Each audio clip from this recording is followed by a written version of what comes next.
Hello, welcome back to Bikervation. I'm going to make a short video on how I wired up the sat-nav into the Loom so that when the ignition switch was turned on, power went up to the sat-nav. I've tried all sorts of sat-nav mounts until I came across this one, which is actually a Harley Davidson one. I had to alter the back a little bit because this mount is made for the Zumo, which I think is a American sat-nav, and I've got a TomTom Rider.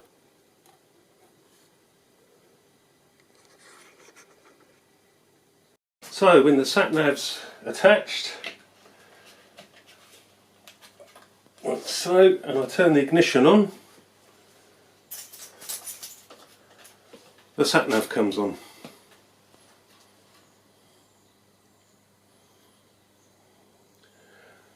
And then when you turn the ignition off, the sat-nav goes off. So this is directly into the Loom, and I've wired it into the accessory wire, which is orange and white, and I'll just show you what I've done. The first thing to do when dealing with the electrics is to isolate the power. So how I do that is I take out the main fuse after turning on the ignition.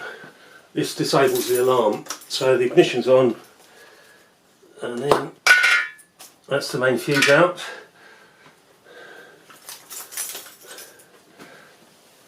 So nothing's going to happen there.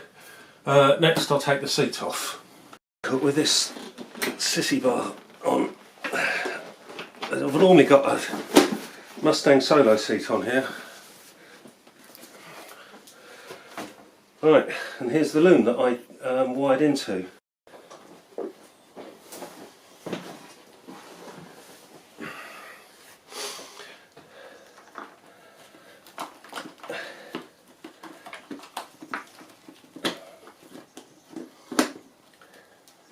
Right, well there's the spur going up to the sat-nav. I kept a piggyback on it so that if ever I wanted to take the sat-nav off, I could leave that there and there'd just be a feed that someone could go into that gave them live when the ignition was turned on. So here's the wire I picked up on, which is the orange and white one, and I'll peel this all off so you can see what I've done, and then obviously I'll put that all back on again.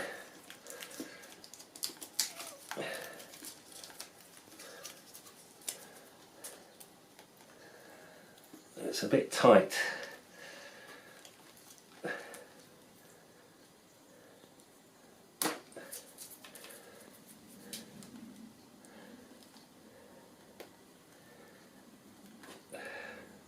Get some cutters.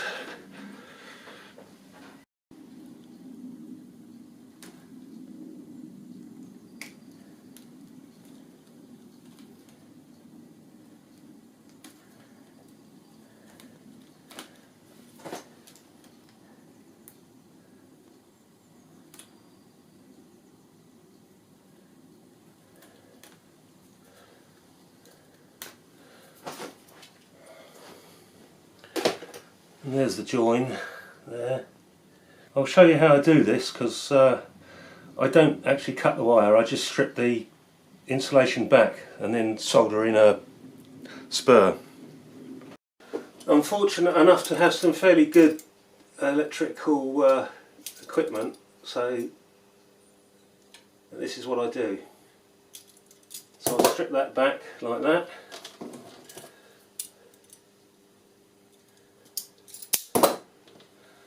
Then I wrap that around there. This just means that the wire's never broken. And I've also got a fairly good soldering on. This is a Weller. And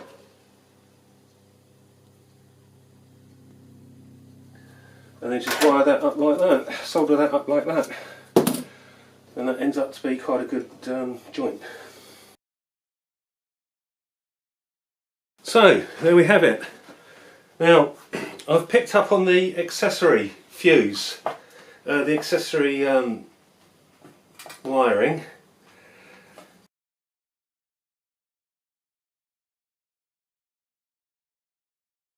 which, as I say, is orange and white, and then just to make sure that I've got the right one, I've taken out the fuse, and then I'll just buzz that through.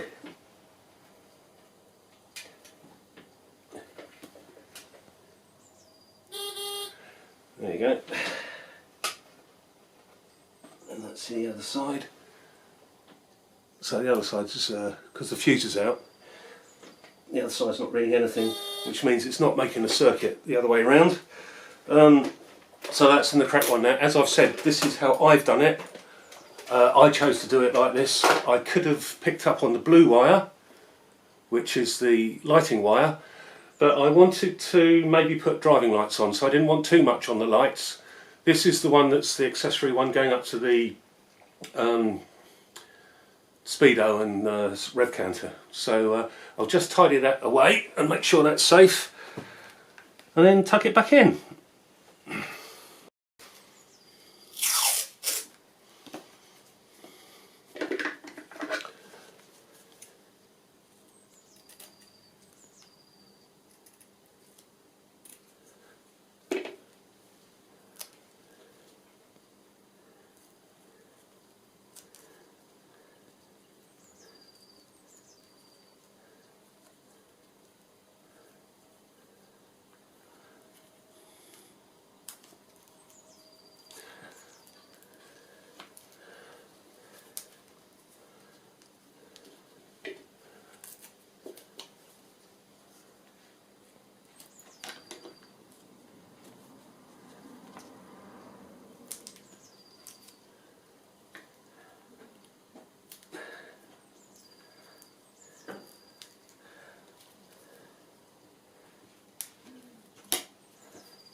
Now I'm happy with that.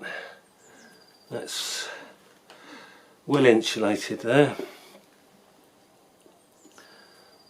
And then I'll just take that up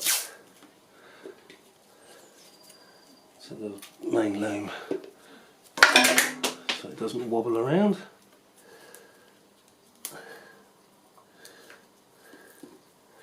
There we go. Happy with that. Then I'll just tuck that back in this. There we go.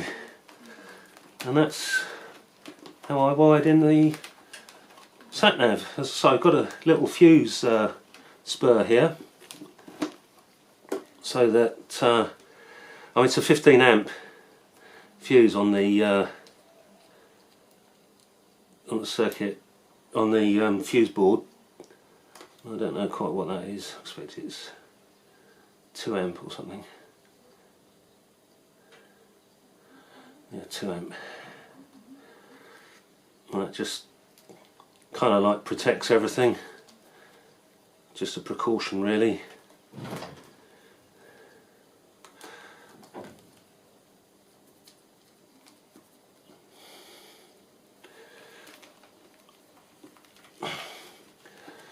And there we go. I'll put the fuse back in, turn it on, put the fuse back in. It's the ignition on, and the main fuse back in, and that's power back on. Clip that up there. Turn the power off again.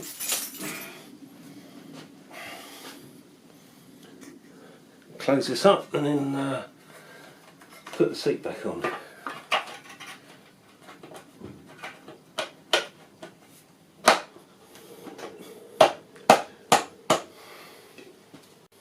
So there we go. Put this back on, just make sure everything's hunky-dory. So ignition on and sat nav on. Good. So that's it. As I've said, this is the way I've done it. Whether you follow it or not is up to you. It works for me and I think it's perfectly safe. Thank you for watching.